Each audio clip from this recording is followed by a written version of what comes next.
Crew Pros, your single source for high quality, affordable home services. If you are remodeling, repairing, or replacing, Crew Pros are the professionals that can do the job no matter the size.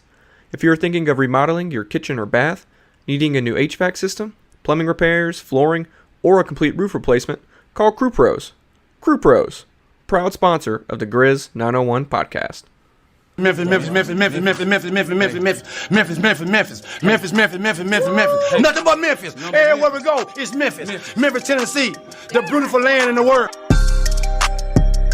And I'm thankful for this guy who tweeted and said I don't have that fire in my eye no more. That game right there was for him. That's what I do. I prove people wrong each and every night, and that's for him right there. Hi, this is Tom Izzo at Michigan State, and you're listening to Grizz 901. What up, Grizz? This is Daniel from Grizz 901. I don't know what happened to the intro there, but it all kind of confused me and it got me all flustered, and I don't know what happened, but it is not my normal intro. Welcome to the Grizz 901 podcast. We are presented by Zach Jaworski State Farm, where they treat you like family. My guy Nate is here again. We're coming after Christmas, so Merry Christmas. Happy holidays. What's up, Nate? Merry Chrysler, baby. I am currently sitting in my wife's childhood bedroom, hence the mattress behind me, because I'm sitting on the floor while I watch her do all the manly work outside and lay out hay, and I do the manly act of talking into this computer with you. So happy to be here, bud. Hey, that's what we do, man. We just, let them do that. We'll do these things. It's just the important things of life, right? Kind of like messing up the entire intro of the show. I don't know what happened, but it glitched for me, and I thought we were going off the rails already. But let's talk about how the Warriors stole Christmas. And so I was pondering, we'll say, how other Grizz-related stuff, such as the Grinch, and I'm like, you know what? That makes the most sense to me. And honestly, it pissed me off, just like everybody else was pissed off when the Grinch stole their presents. So let's get into the good topics of the day, and that's the Jaw ones. First initial thoughts when you saw those. It happened obviously early Christmas morning. I burnt a set of bacon that I was cooking out on the grill because I was actually looking at them and looking at the details, and I forgot I had a grill full of bacon in front of me, so I burnt a little bit of them. Not a big deal. But what did you think of initially when you saw the job ones? I was actually surprised. Well, I was sort of with everybody and laughing when it was like, these are not as flashy as I thought they would be. I saw a bunch of these are going to look dope with my wife's scrubs comments out there. Legit, my wife said that without seeing any of those comments, goes, "Ooh, I would wear those with my scrubs." I go, God, the rumors are true. But I like them though. They're shoes that I would wear around. And I'm not a hooper, right? I don't go around and play pickup at Lifetime or anything like that. And I could wear those shoes around and not feel weird wearing them out, right? Like I've got some Kobe's that I wear when I do go play pickup, and I would never wear those things outside of a basketball court, right? And you could wear those. I don't even know. They were part of what I got for coaching one year. I was coaching baseball, and every coach got Mambas, but I don't know which ones. Gotcha. No idea. They're black and white and sleek and sexy, and I refuse to wear them on any surface that isn't hardwood. But I really liked the chimneys though that he wore in the actual game. Yeah, those were sick. Those were sleek. Yeah. I like those a lot. I think that the colorway, the bright colorways on the release they'll look better in person, but the chimneys, just the way that the black swoosh, I think it was black. I'm colorblind. It was darker swoosh. Lined up against the rest of the shoe was slick. I liked it. I liked it a lot. I will be buying in April. Yeah, they were black. And on the back it says, "We ain't ducking no smoke." On the other one, it says, climb up the chimney. Is that right? Yeah, he definitely wasn't ducking any smoke last night. The rest of the Grizzlies, especially Jaren, looked like he was ducking smoke, so I could hardly find him. But Ja isn't, so we know that's true. Well, it was a good Christmas kind of surprise in a sense, right? His daughter, Kari, walked up wearing them in the video. That was really cool. And so she handed him the box, and obviously he's seen them, right? But seeing them kind of, getting brought to you by your daughter is really cool. Anything that your daughter does to you is really cool in a sense. But having that happen and kind of being the release was kind of, it was a cool thing, especially for, Grizzlies fans worldwide, because that's really what it is. These shoes are going to be very top sellers because they're going to take place of the Kyries, which was more the everyman shoe. Yeah, exactly. They were really good for basketball, but they were also like shoes that you could wear out and feel comfortable in. You could wear them with, whatever you want. But they were a shoe that wasn't as expensive. And I think that's the direction he's going, is a shoe that's not going to be as expensive. But they're also low tops, which goes well. Just like I have a pair of Kobe 10s that I love. And those are the low ones. And you really could wear those like tennis shoes, because that's really what they resemble. So it's pretty cool to have him kind of take that on Christmas Day. Nice surprise, right? For everybody, it had to be a good surprise, a good feeling. You're getting your day started. Your kids, my kids had already opened, presents already. And so getting that update or that notification was pretty cool. So good times. And I'm glad that he's starting to name these and kind of putting his own spin on them, right? His daughter, those were her favorite color, her favorite color base. And so she picked them out. That's why he has those as a release. But it was it was really cool to see that. And especially the cool thing that I saw was she had her little signature under the instep. Yeah. I don't know if it's both shoes, but at least the right shoe, I think it was. Had her little signature. So obviously tearjerker, right? Tearjerker. Well, Kari was the best part of that whole release, man. That was what really hit home. And I think it speaks to a lot of why Ja fits so well in Memphis. Is it's this family first. You bring the ones that matter most with you, that have always been here, that are behind the scenes pushing you along, and you bring them in everything you do. You bring them with you in your success, right? Because they've been there to help you in your failures and push you through your failures. And Kari's the biggest part of his life, and very much so behind the scenes, except for Ja brings her in front of the scenes because he loves her so much and wants her to share in that. And so that was cool, man. That's really cool. And it speaks a lot to who Ja is and why he fits so well with this team in this city. So for sure, the best part of the release was Kari. Yeah, it was pretty cool. And it was, obviously, it's awesome. So let's go ahead and get into the game. And that's what a lot of people are here to kind of listen for. And thank you for hanging out with us, and Merry Christmas to everybody who's listening live on the YouTube, but also if you're listening on the podcast. I want to say thank you. It's been a really good turnout of the numbers in general, especially for our show. Our show has been doing amazing numbers, the others as well. But supporting our three shows now with us, which is the Grizz 901, but also you have No Bluffing Podcast, and then you have Free Basketball, who's giving you a little bit something different. With the No Bluffing, they just recorded right before we did, so I imagine that's coming out pretty soon. But they always bring it, right? It's the raw stuff. But then you talk about Free Basketball, and something that I was obviously recording with them on a normal basis before I finally just stepped away and let them do their 2-man deal, because I think that's a lot of times it's a little bit easier. Plus, if Cody's bought in, Cody is hysterical. He dropped some slur, some words that he shouldn't say. Okay, and so we got to make sure we bleep those out. We're working on those. But have you heard, Nathan? I'm not going to put you on the spot too much, but have you heard any of that where it's the mascot tournament that he's doing? No, I'm not seeing this latest from Cody.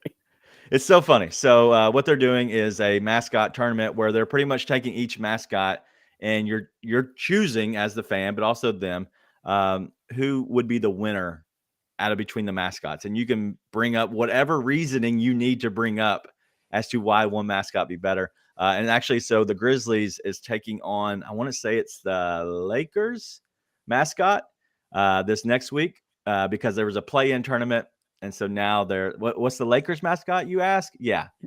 That's exactly what I was going to ask. Exactly. And that's what they were saying. Like, it was the Nets against the Lakers, I believe. It's like a gold miner. And so Brian made a pitch to have the net, like you could throw a net on top of somebody and catch them, but the Laker is like something else.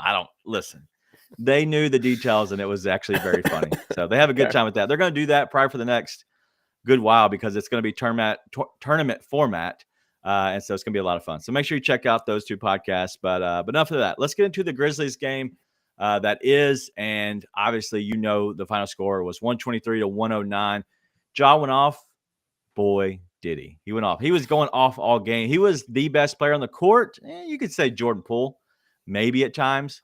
But Jordan Poole finished with 32 points. The Grizzlies, they had no answer for him. They had no answer for Clay. But Ja looked amazing. 36 points, 7 rebounds, 8 assists. What are your thoughts on Ja? Like, just in general, that game, was that a coming out party again? Because he seems to do that a lot. I mean, it's not a coming out party anymore. It's Okay. just Josh showing up for the bright lights, right? That's who he I mean, is. I text you guys. I won a bunch of money on method of first basket, so shout out to Jaron for actually playing a little bit last night, so I could hit on that. But I also hit on what I have now dubbed trademark pending the star lay, which is on big nights like Christmas Day. I just put money on the stars to show up and play like stars. And Ja was obviously on one of those lists, and I hit on all of them, by the way. So I don't throw on Grizz lead because I tend to be more the long shot guy, but it has been paying off consistently for me. And Ja was one of them, man. He showed up and he just played like a star. He is a star now, right? So I don't think it's a coming out party anymore. It's just him doing what he does. And unfortunately, it was very quiet because he probably could have had 12 to 15 assists if his supporting cast showed up, right? Right. And they just weren't there. So he played probably better than it shows.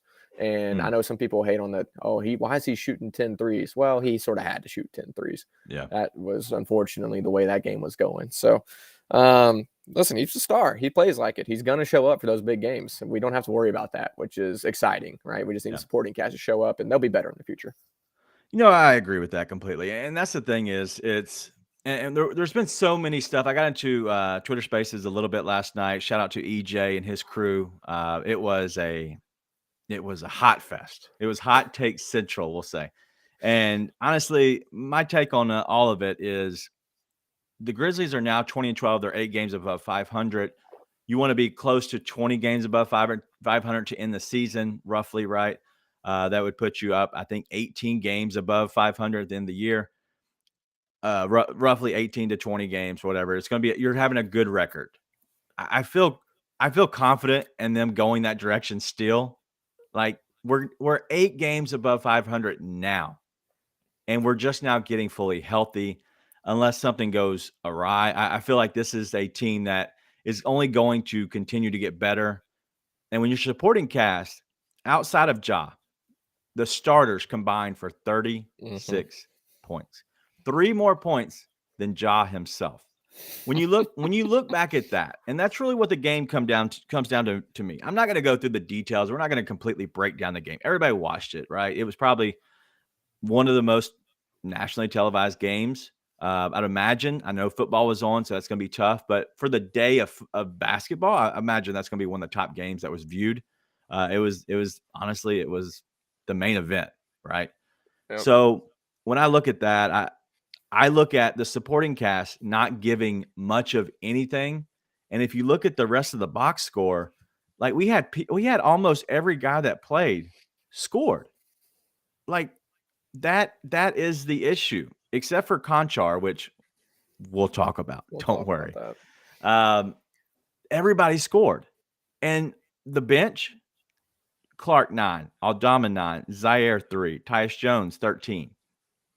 Like, you can't have those same numbers and then go up to your starters and go Desmond Bane 9, Steven Adams 6, Dylan Brooks 13, Jaren Jackson 11.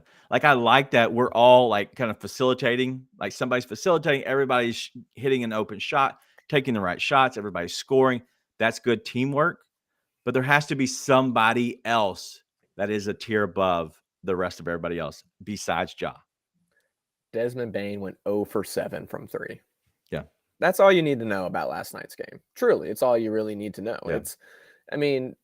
I think we would expect him at worst to go 3 for 7 from 3. Dylan went 1 for 6 from 3, which, listen, Dylan is no hot stuff from the perimeter, but that's worse than what he's been doing lately too, right? I mean, guys just weren't making shots that you would expect them to make. And Zaire smoking layups. It's going to take a minute for Bane to get back into shape. I know we're all super excited for him to be back, but the truth is they might have been better off having Roddy in there or Ronchar.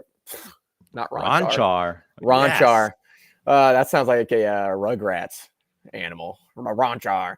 Conchar in there and then playing Roddy off the bench or something because Dez just didn't have it. And he's not going to have it every night for a while. So a lot of extenuating stuff. They're trying to get Zaire back into form, Dez back into form. And you needed the other guys to be consistent and they just weren't last night. So And by the way, the Warriors were on fire.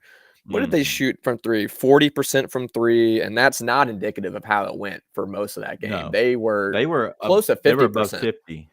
Yeah, most of the game. Above 50%, which they've got shooters, no doubt about it. But listen, Clay was on one. He had a point to prove last night, and he did. I still think he's a moron and a complete D-bag, but Poole was completely on one. Say it with your chest. Draymond Green made a three last night. Like, it's Dante DiVincenzo, 5 for 9. Anthony Lamb, 3 for 4. Ty Jerome, 2 for 4. Moses Moody knocked down a 3. They were just on one last night. Okay, I don't think that was very indicative of either team for the most part outside of the stars. Poole's been on one. I don't think that's who Poole is. And then Ja showed up and was Ja, right? I think there's a lot of extenuating circumstances. So we'll see. I've got a feeling these teams are going to meet up in the playoffs again, and I think that will be a really fun series that's going to go similarly to how it did last year with a different end result. I think it'll be fun, but it's fun to see these teams hate each other too. Right. We'll get into the Clay comments next. We'll get into that. I want to wrap up this game a little bit. Like you were saying, Danny Green. I see D Green on here. Draymond Green. Sorry, Danny. I apologize, but him hitting a 3, that can happen in a game, right? Klay Thompson going 3 of 12 from deep. That's probably happened more than him going 4 of 8 from deep, 4 of 9 from deep. Like that is actually probably a legit normal game for him. Mm-hmm. Jordan Poole, 3 of 10. It seemed like he didn't miss, but a lot of that was early on. I knew he would cool off, and I would imagine that he probably hit 3 in the first quarter and probably never hit another one if my math adds right. But Dante DiVincenzo, the fact that he went 5 of 9, that was the big thing.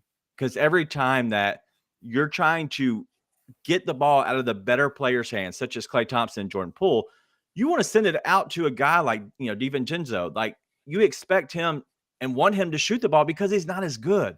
And when he goes 5 of 9, 7 of 12 overall for 19 points, that's the big one. But even going down to the bench, Lamb, 3 of 4.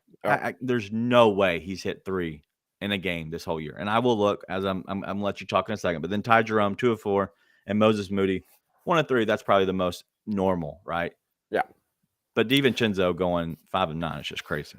Well, it's the same thing. It's a supporting cast. It's what killed the Grizzlies in the playoffs last year, right? It wasn't Clay and Steph and Poole that killed the Grizzlies in the playoffs. It was Otto Porter Jr. and Kevon Looney, right? Were the ones that always came through. And the Grizzlies supporting cast just has to step up, right? Ja did what Ja does, but Jaren's got to do what he needs to do. Dez got to do what he needs to do. Zaire's got to step up. Dylan's got to step up. And, unfortunately, not enough guys stepped up last night. But there's a lot of moving parts for the Grizzlies still. And so just preaching patience. They ought to come around. There's some things that we'll get on today that I think are right to be mad about. I don't know if worried would be the right word, but upset about what happened. But for the most part, listen, it was an emotional game. I despise Klay Thompson. He is far and away my least favorite player in the league. I think he's a try-hard. I think he has little wiener syndrome because he's constantly walking around overcompensating. It's why he walks like so weird. I don't know. I thought it was a knee and Achilles thing, but I think it's just because his wiener's so small. He's trying to figure out how to navigate it so stuff doesn't click back and forth or something. But he's a complete D-bag and tool bag and try-hard.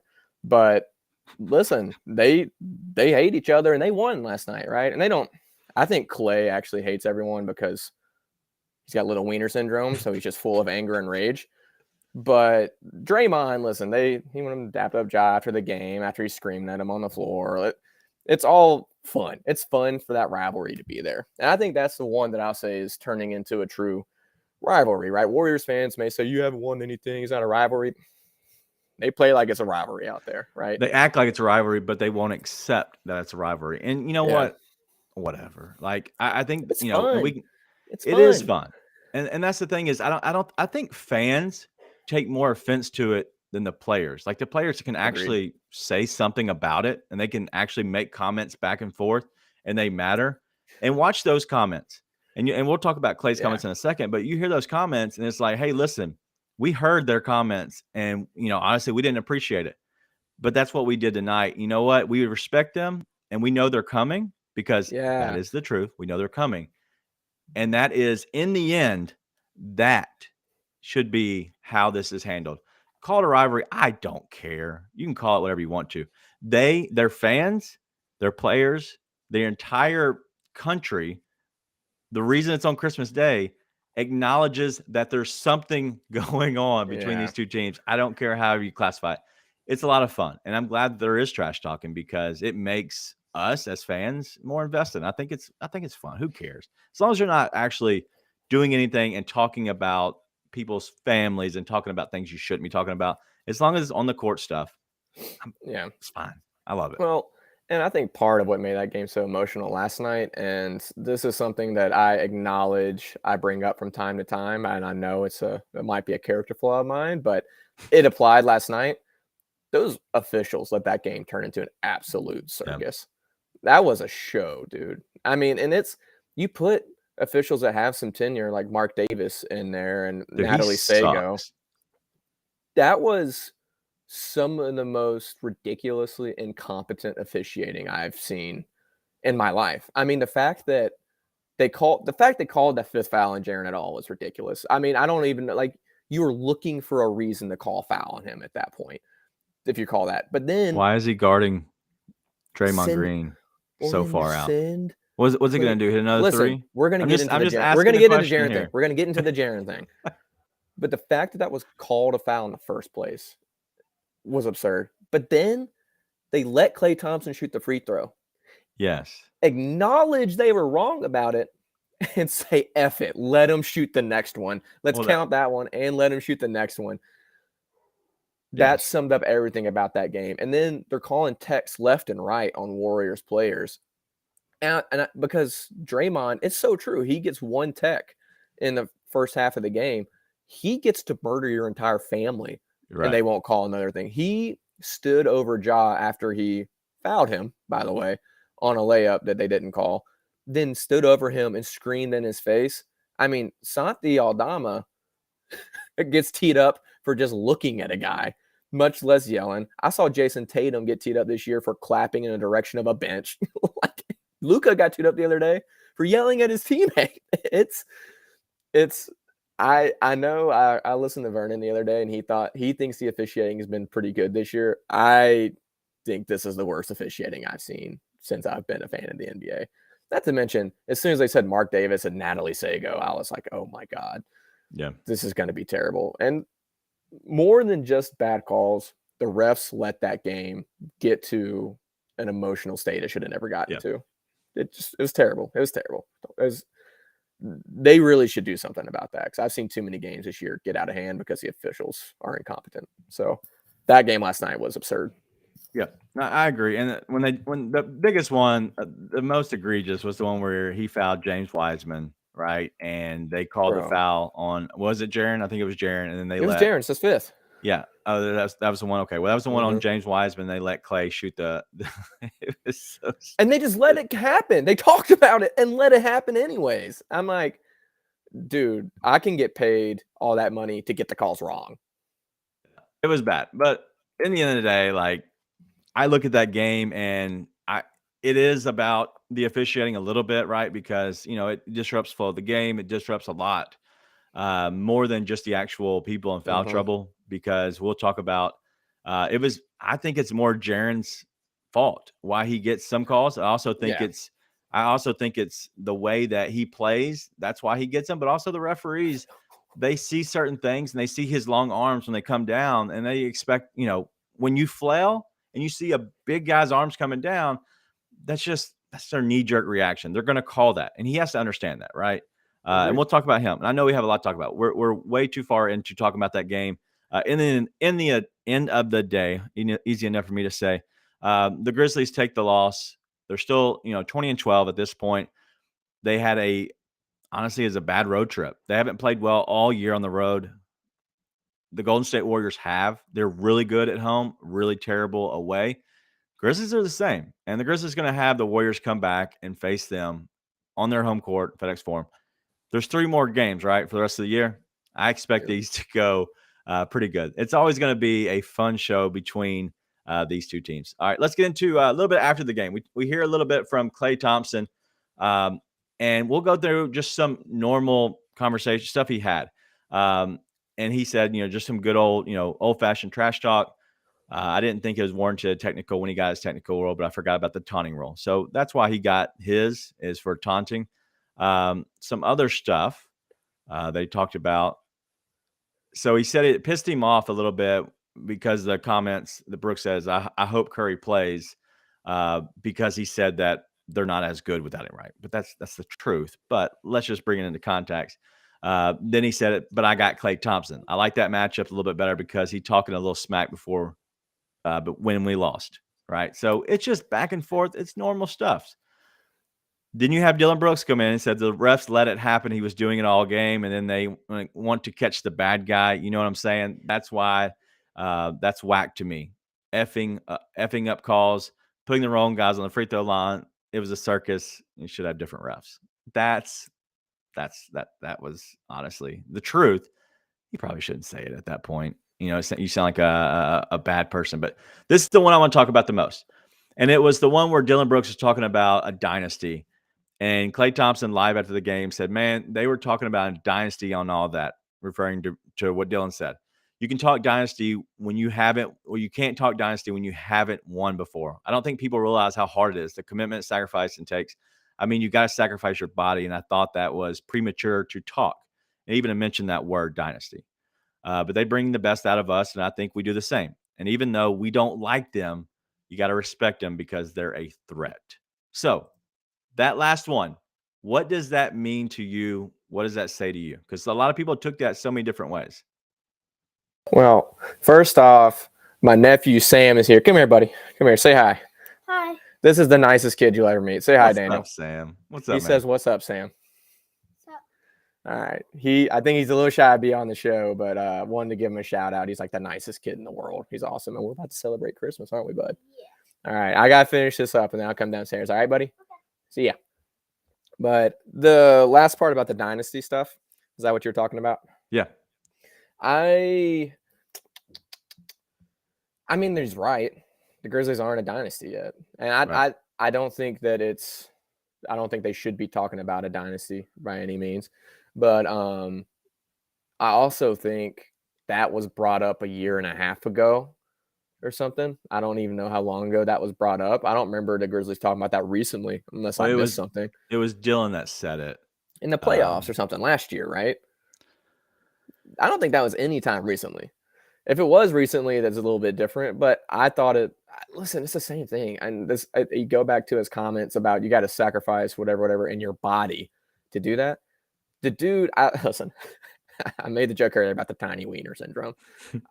I think genuinely he knows he's not what he used to be coming back from his injuries. Yeah, Which they were right. devastating injuries, right? Which everybody gets that. And I don't think anybody would hold that against him. I think he is trying to compensate and maybe pretend that he is what he was before his injury, which he's not, and that's fine. But he wants everybody to act like he is what he used to be, and he's just not. I think that's where a lot of this comes from, because you heard him last year bring up, oh, nobody gives me the respect I deserve for going what I went through. I'm like, everybody gave you a ton of respect. You had a bunch of commercials come out about what you went through, right? Like everybody did, but that doesn't mean we have to pretend you are what you used to be. I think that's where all this sort of Klay stuff comes from, because he didn't used to be a guy who I despise. I was like, he's a dude who just goes out and kills you. He just makes shots and goes about his business, and it's not who he is anymore. I think that's what that comes from. So I think that's where a lot of this comes from, is he wants respect from the Grizzlies and doesn't really acknowledge they don't give anyone that respect, right? Until after the game, and Ja's constantly shouting out Klay on social media and stuff when he goes off. So do I think Klay was right that they can't be talking about dynasties and whatever? Yeah, absolutely. They haven't won a championship. They haven't even made it to a conference finals yet, or an NBA finals. So yeah, he's absolutely right. Do I think the comments were warranted? No, not really. I thought it was pretty random and weird for him to bring it up. But you also, I think what people need to remember is we get the sound bites on Twitter and stuff like that. And believe it or not, there's life outside of that app. And he did mention, hey, like, we know these guys are coming. We're trying to hold off these young bucks so much. Okay, so he also gave the Grizzlies their due, right? And so I'm not trying to ride the fence. Like I said, I like Klay Thompson. I'm pretty adamant that I don't like Klay Thompson. Do I think this is all getting blown out of proportion? Yeah, listen, the Grizz talk their talk Right. constantly. Yeah. We got to be okay with it getting talked back. And I think Grizz fans, for the most part, acknowledge that. But I also think it's important for us to state, because I don't hold back when I don't like something and I don't like him. So I don't really hold back about it. But yeah, that's all I got. I think those comments are getting blown out of proportion in general. No, I agree. And that's what the first thing that came to mind, and I think I put this in the group text, is my thing is I could care less what they say. It's so much fun. We're going to talk. The Grizzlies fans are going to talk trash. The Grizzlies players, the city of Memphis is going to talk trash. Nobody is doing it to the point where I think they shouldn't. Obviously, there are people, but for the most part, the majority is talking trash in a good way, right? Penny Hardaway, the entire city of Memphis, all of Memphis basketball talks about it. They all talk about the smoke, right? Because you give it out, you got to take it back, right? Yeah. I said this. I'm fine with their showboating, because when they come to Memphis, we're going to be doing the exact same thing. And that's the truth. When they come to Memphis and when we do the exact same thing to them with or without Curry, who cares? The Grizzlies are a better team overall than them. We're going to be playing at home and we're going to play better. Like, that's just, we're going to be further along with this group playing together. We're going to maybe answer some of the questions that we're probably going to bring up questions about today on our overreaction segment. Yep. But that's just the truth. And we're going to be talking the same thing. Like, people, you have to understand, if you give it out, you got to be able to take it. And I think that what they're saying now, they're dancing on top of our grave, right? That's okay. That's Dance, fine. have fun, but take it whenever we start doing it next, because that it always goes back and forth. And that's my whole thing, is have fun. I enjoy this. As long as nobody's taking it too far, I enjoy it. And listen, as long as it's not someone whose profile picture is like Steph Curry holding a trophy or whoever, it's always the accounts that have a picture of a player that say these, I mean, truly like shocking things to each other on the app. But outside of that, everyone, I think, for the most part, keeps it good natured outside of whoever the Locked On Dubs guy is. That guy is Cyrus. That dude's a twat. Well, make sure you do it in the right way. And that's what we always say is make sure you don't ruin relationships, friendships. You don't ruin really your life for some of the things that you say. So always take that into context yourself, because I think that is important. And I think some people lose track of that because they are on that Bird app and they think they can just say whatever they want and get away with it. Just be careful, right? Yeah. Do it in good fun. Make sure you're doing it the right way. And I think say what you want. Who cares? Just make sure you don't do anything crazy. And don't talk about Jaren's IQ. God, so stupid. Yeah, we're about to talk about Jaren's IQ. I'm about to go in on that. That's all right, real quick. Let's get to people that pay us a little bit. Grizz901 merch. If you like the Grizz901 merch, go to grindcitydesigns.com/Grizz901. I usually always wear them. You should be getting yours when you go home. It'll be there waiting on you. It's some good stuff. We're going to be bringing more stuff to you, not just our logo, but more stuff. So make sure you stay tuned to that. Zach Jaworski, State Farm, where they do treat you like family. Make sure you go, if you do need any kind of insurance at all, please go call our guy, Zach, his team. They're always good people. They're good people to me. And I promise you they can save you money if you just give them a call at 901-443-4798, ZachInsuresMemphis.com. That's ZACH, ZachInsuresMemphis.com. It might be automobile. I almost said motomobile. That's not the right thing, right? Automobile. It could be whatever you need. It could be your mortgage, right? Anything, whatever you have, anything for your house, any insurance, jewelry, right? We have that. Making sure we keep those rocks insured. Those are important. All right, let's get to player overreactions. And this is a segment I know you want to talk about. So let's go ahead and get into it now. Lead away, my friend. Lead away. Well, we're going to talk about Jaren Jackson Jr. first, because there was a whole interaction. There was a whole interaction that I know you had from our Grizz lead account from one of the other games, talking about him having a bottom 5 IQ, which I don't think is a bottom. Joke. I don't think it's a bottom 5 IQ, but bottom 10. No, we're not going to get into the exact numbers of it, because I don't want to have an overreaction. I want to have an accurate reaction to this one, because this is not a fun thing. He has to be better. And I think like the 5th foul on Jaren, I thought was an absurd call. I put that out on Twitter. At the end of the day, he shouldn't have been in position to get his 5th foul. That's his fault. That is his fault. You cannot pick up 2 fouls in the first quarter. You can't, because he may pick up one that's a questionable call. So be it. The second one is never the questionable call. He has to be smarter. You don't need to block everything. I know it's awesome when he gets a bunch of blocks. Him having 8 blocks in the game, that's wonderful. Great. You know what he also can do is just get 1 block a game, 2 blocks a game, no blocks a game, but hold them to an overall lower percentage in the paint because he just stays vertical and alters their shots. How great would that be? And plus, for everybody who wants him to be Defensive Player of the Year, the people who vote on that are absolute nerds. So they're just going to look at his advanced stats. And his advanced stats are incredible when he's on the floor. They look at effective field goal percentage, on-off percentage, what it looks like in the paint. And it's amazing when he's playing. But you know what makes it not amazing when he's playing? When he has to worry about fouling, which unfortunately he doesn't do. It's like, Yeah. I don't know what else you have to say. Like, it's these big games, he has to show up. I've said it time and time again. He's the X factor for this team. He has to be on the court for them to win. Absolutely has to be. And I don't know what it is. I don't know. It looks like he's still immature because he still sits there and pouts. And he, Ja and Dylan, they get on to the refs just as much as anybody. I'm convinced the refs hate Ja right now too, right? It's one of those things. But they also will go up and talk to them, right? Yeah. They go up and have conversations with the refs. Jaren just gets mad and throws his hands in the air and then goes and sits and pouts on the bench. I'm not trying to hate on Jaren either, because I know there are Jaren haters out there. I had quite a few text me last night, but I'm not a Jaren hater, but he needs to be better. And you're not a hater for saying as much, right? You're not a hater for calling it out. He's got to be better. And he looked like he showed some growth over the first handful of games of the season, but lately he's gotten back into that habit. And it is not an overreaction to say this is an issue that is concerning. Yeah. I think this is the only part of last night I was genuinely worried about. Was it the Bucks game this happened? But the Grizz just played really well, like out of their minds outside of him. It happened in another big game recently. Was it the Nuggets he got in foul trouble against as well? Probably. And it just Let's can't. be honest, it's happening more than it's not. It just can't happen. It just can't happen. And it's not the ref's fault. And it's not Taylor Jenkins' fault. It's Jaren. Jaren.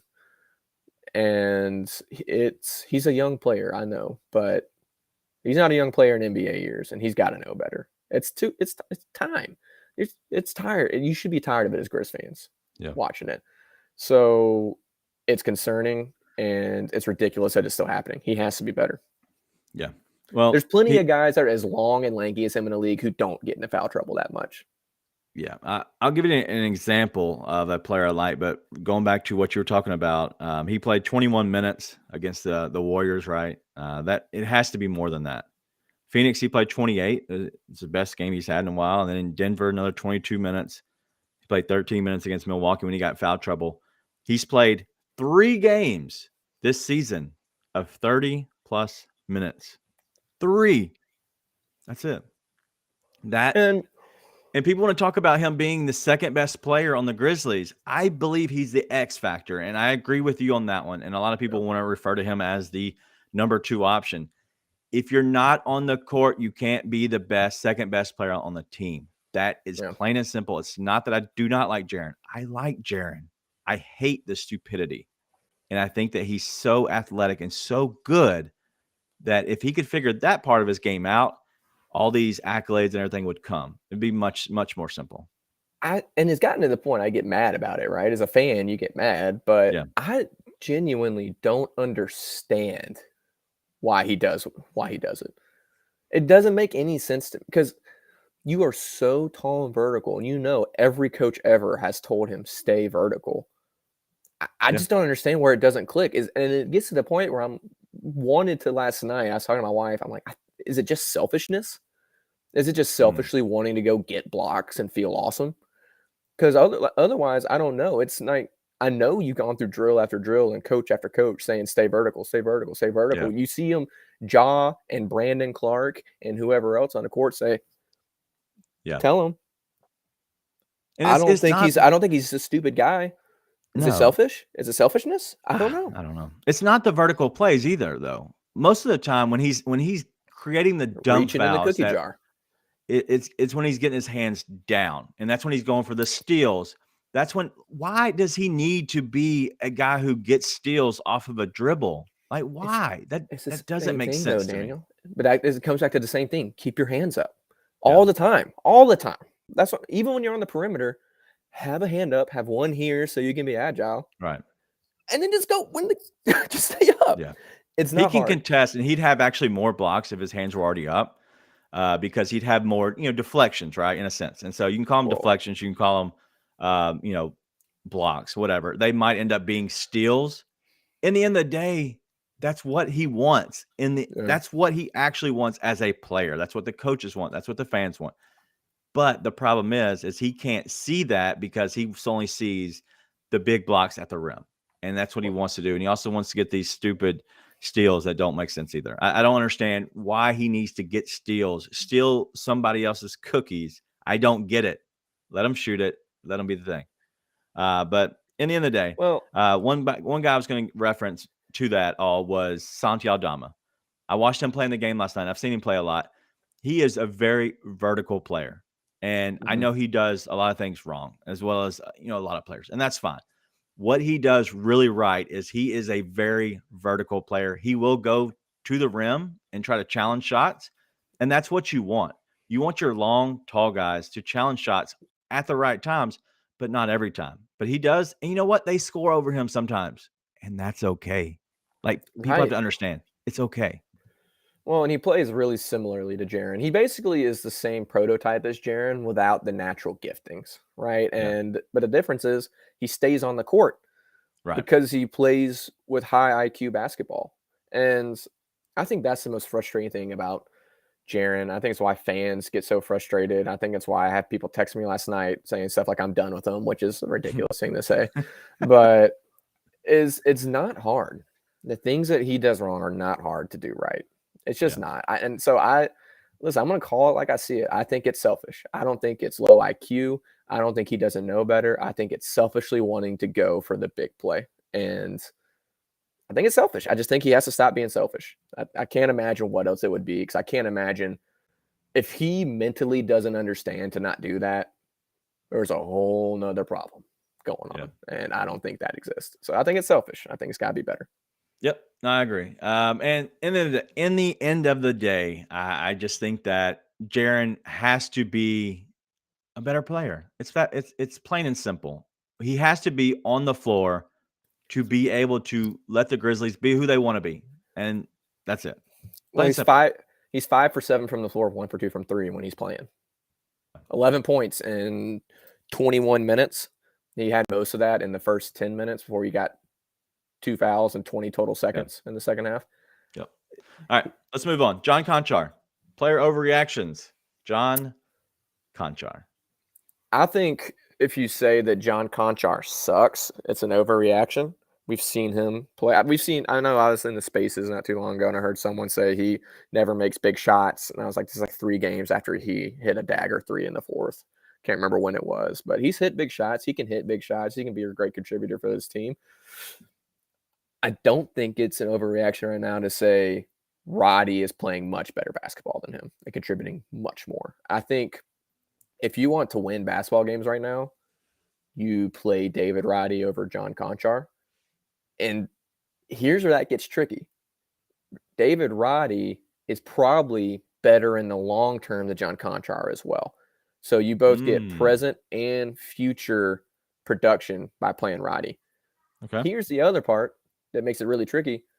Konchar is the better player than David Roddy right now. I think, because David Roddy's a rookie.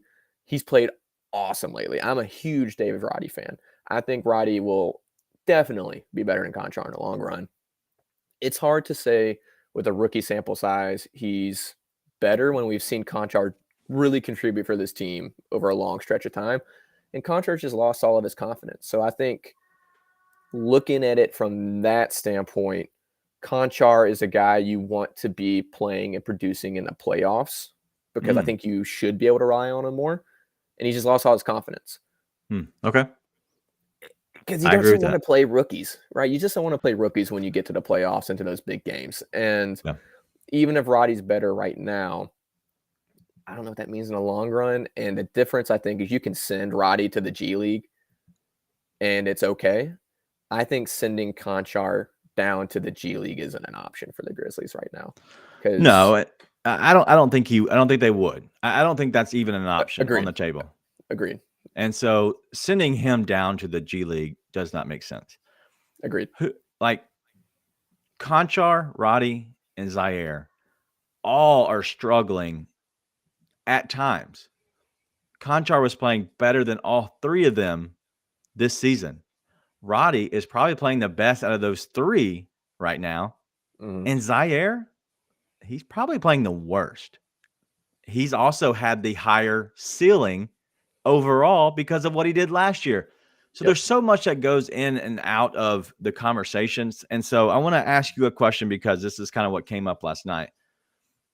Who would you play and why would you play? So if you had to have these two of the three, who and why would you play if you're playing Tuesday night versus the Suns, which you will be in attendance, I know.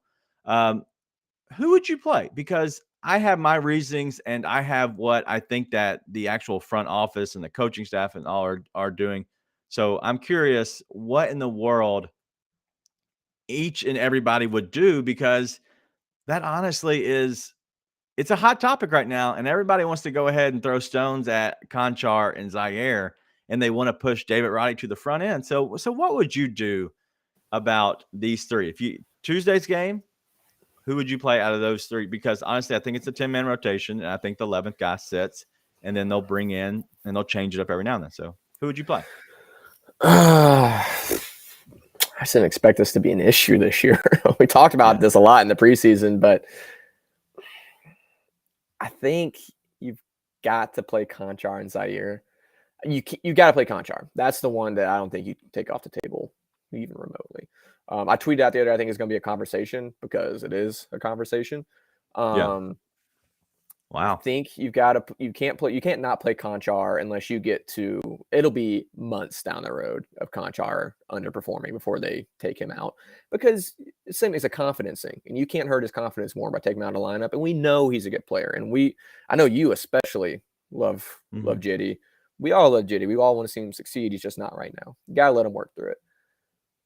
Zaire, if you're going to have him with the team, you've got to play him. You've got to get him out of this. You've got to knock the rust off, get him out of this funk. He made a 3 last night. It was really good to see.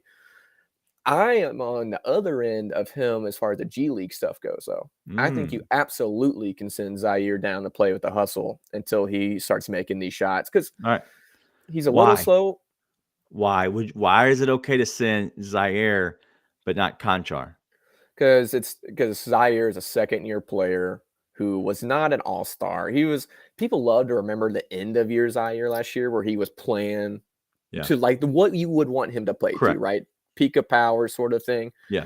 And Conchar is a guy who has paid his dues, worked really hard, older player, and has finally gotten that contract to be an NBA player and it will absolutely hurt his confidence to go down. And if you send him down, I don't think you ever get him back up, sort of thing. You get him back up to be at the end of the bench, but not to be in your rotation. Really? And ideally you want to be a rotation player. And I wouldn't say it's an ego thing. I think with some players it's an ego thing. I think it's just a confidence thing. I think if you send Conchar down, it's, man, I finally got my shot and I blew it type of thing, because that's the issue I see there, right? Okay. Where Zaire's second-year player. Yeah. Well, let me give you my take on that. I think the difference is you don't want to send down any of these players unless you feel a need to or have a reason to. Okay. Because just like you said, it is the confidence thing. But one of the biggest things that I look at this is John Conchar. There is no real good reason to send him down other than saying, you're just not playing good right now. We're sending you down to get some reps, right? That's what the only thing you can say to him. What can you say to Zaire? But Well, if you're you'd have coming let me back from finish. injury. You're coming back from injury. You just don't look like you have your legs yet. Let's go ahead and get you more reps. We'll get you more minutes. You're not going to miss a game, right? You're going to go down to South Haven, right down the street. You don't have to travel with the team. There's none of that. You literally, we want you to go down there because we want you to get better, and we think you might need some more run, some more minutes, have the ball in your hand a little bit more, knock the rust off a little bit, and then come back. It's just a one-game deal, no big deal. That's the conversation that you can have with Zaire to send him down. You can't have that with John Conchar. You can have that with David Roddy as well. You can have the same exact conversation. Hey, you're not getting any minutes right now. Let's send you down. Let's work on these two things, and then we'll get you back up for next game. So that's why. It's almost like I was getting there. That's exactly where I was going to take it to. Zaire is clear he's coming back from injury and has to knock the rust off. It's just it's clear and obvious, right? And that's the biggest part of it. And then David Roddy's a rookie who every other rookie's been down there playing in the G League. There's nothing wrong with sending him down there. So I think that's what will eventually happen. I don't think you have Roddy miss any games on assignment, though. I think Roddy will go play, but he will immediately be recalled back. He won't miss any Grizz time to be with the Hustle. The only other part of it that I think has been an issue is I've said since the preseason, the Grizzlies don't need big splash, awesome all-star players. They need elite role players. And Roddy looks a part of an elite role player, in my opinion. So you do sort of cost his development in not playing him.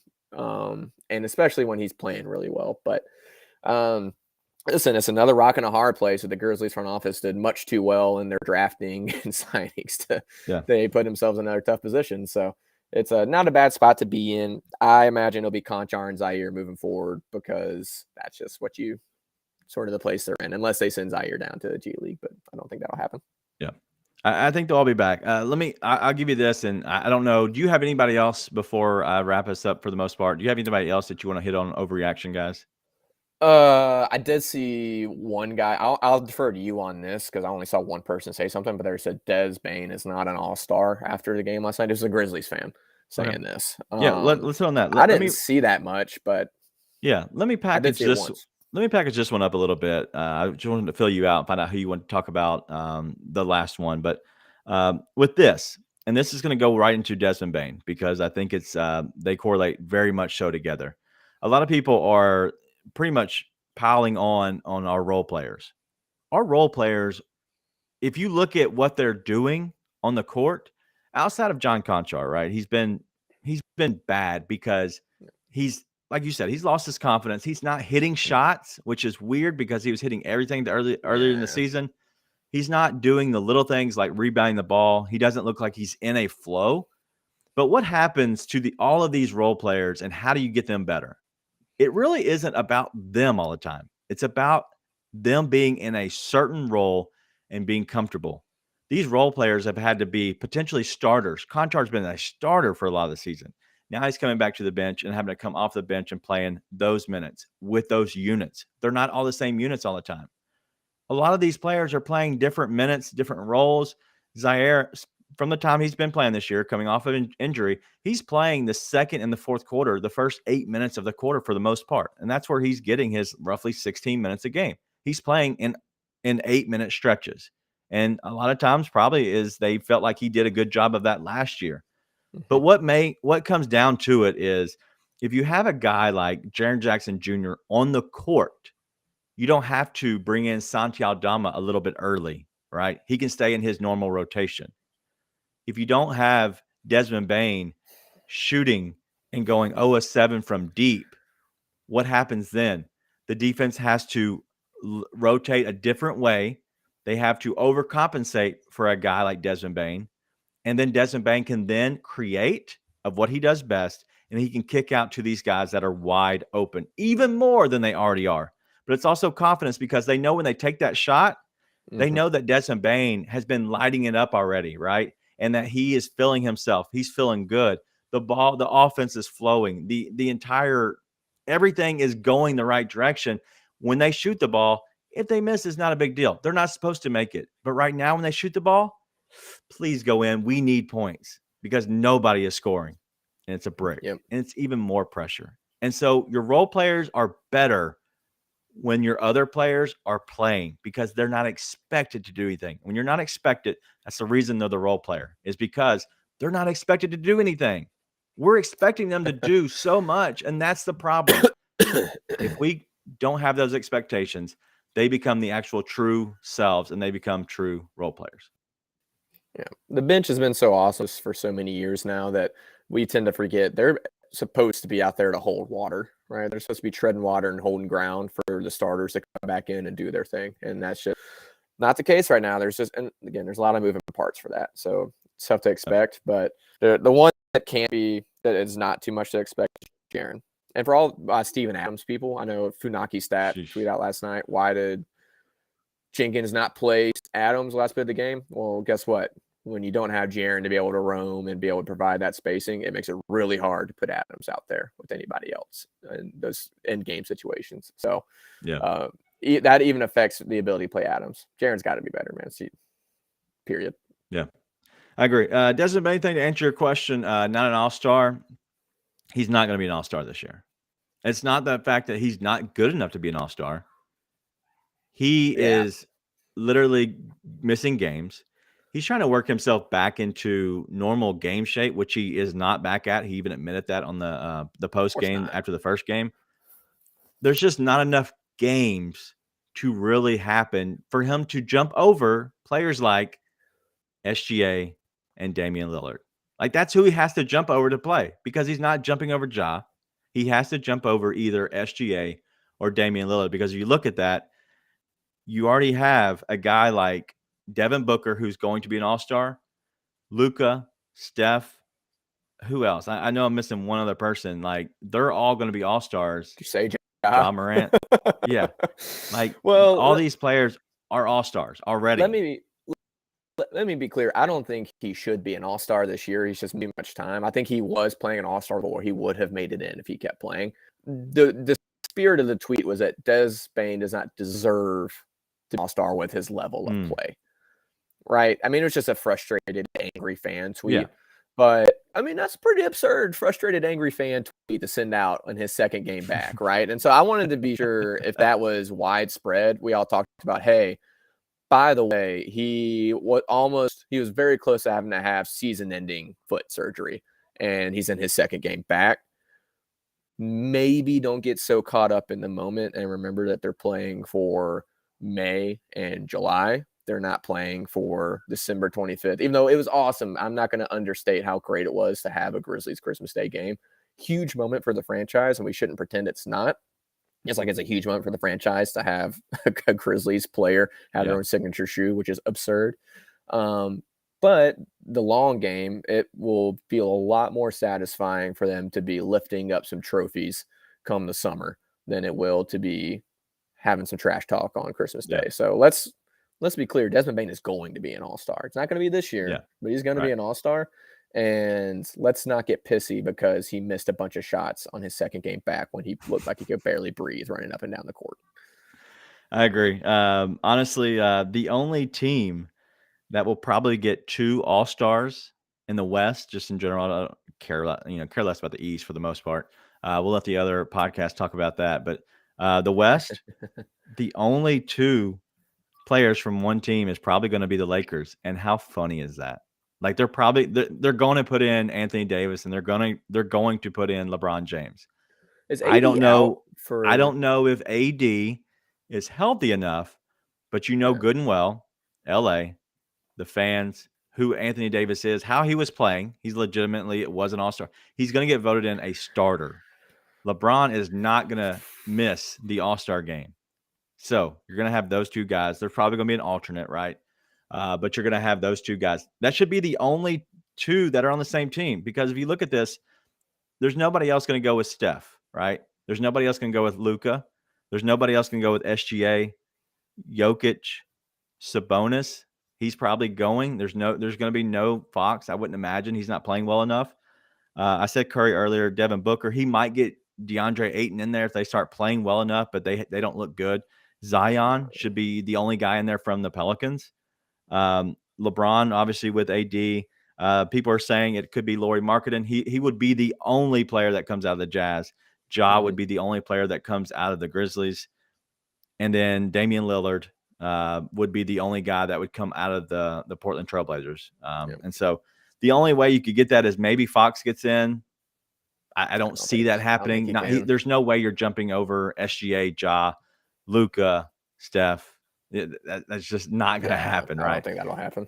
So the only player that two players on the same team, and more than likely AD will be out depending on his foot, is the Lakers, and that's just it's just funny. It's just funny. I just figured I'd bring some laughter to it because that literally is the only team that would have.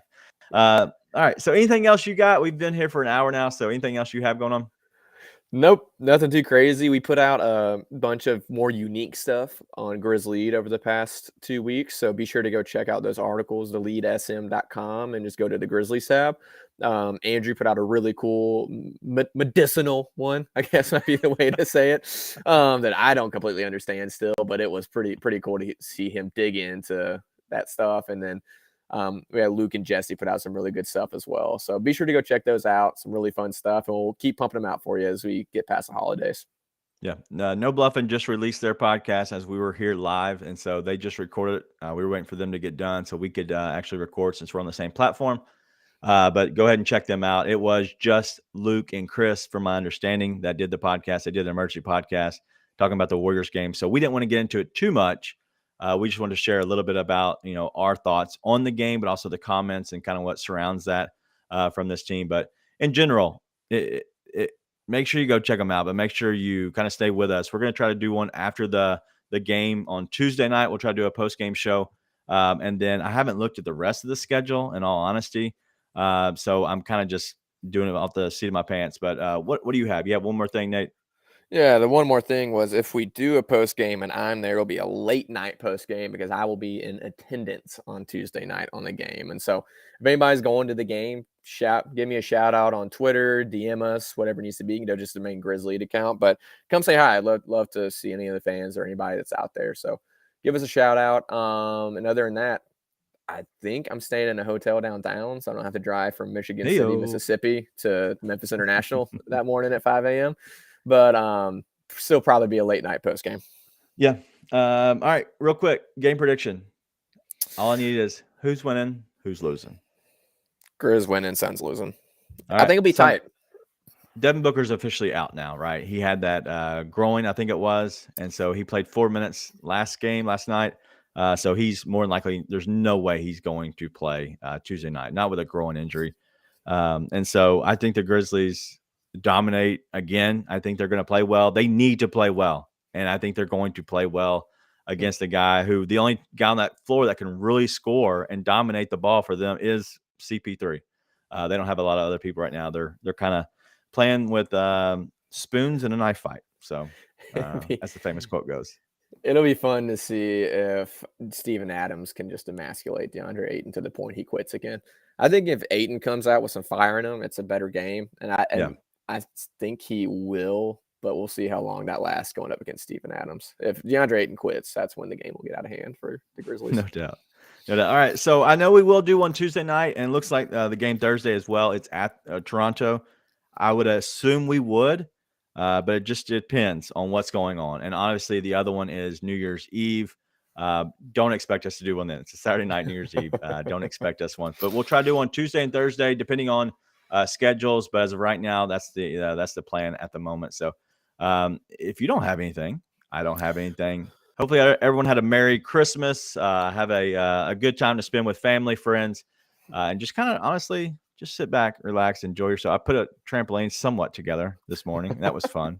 Put it together in the garage. Hopefully we can get it out. So that's all we have. Everybody have a good holidays, a good week. And as we go into the new year, be nice and tell your friends.